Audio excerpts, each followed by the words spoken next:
இப்போ நம்ம அடுத்தது நம்ம வெண்டைக்காய் மசாலா செய்ய போகிறோம்.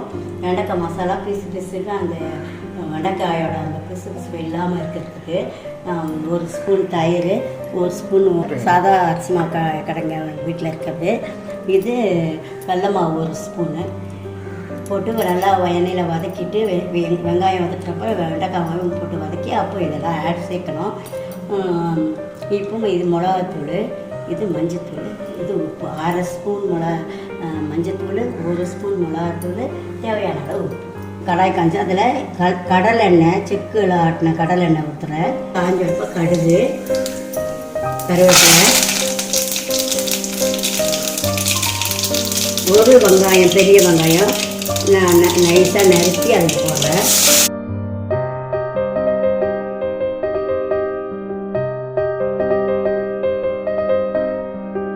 இது 1/4 கிலோ வெண்டைக்காய் நைஸாக கட் பண்ணி வச்சுருக்கேன். இந்த வெங்காயத்தோடு சேர்த்து இந்த வெண்டைக்காயை வதக்கிட்டுருக்கேன்.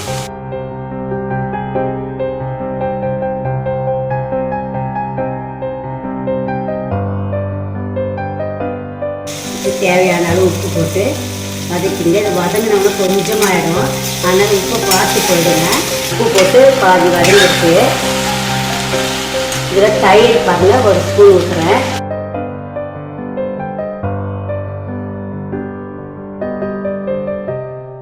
நல்லா தயிர் போட்டு வதக்கியாச்சு. இப்போ மஞ்சத்தூள் போட்டு ஒரு பரட்டிட்டு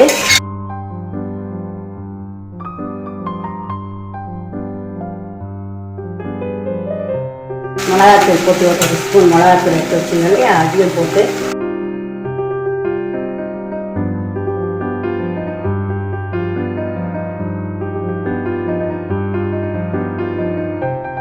ஒரு ஸ்பூன் அரிசி மாவு எடுத்து வச்சுருந்தோம் இல்லையா, அதை போடுறேன்.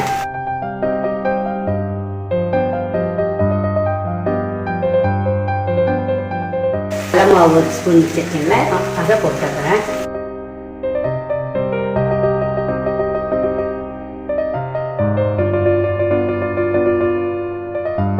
இப்போ டேஸ்ட் பார்த்து உப்பு காரம் சரியாக இருக்கான்னு சொல்லி நீங்கள் பார்த்துட்டு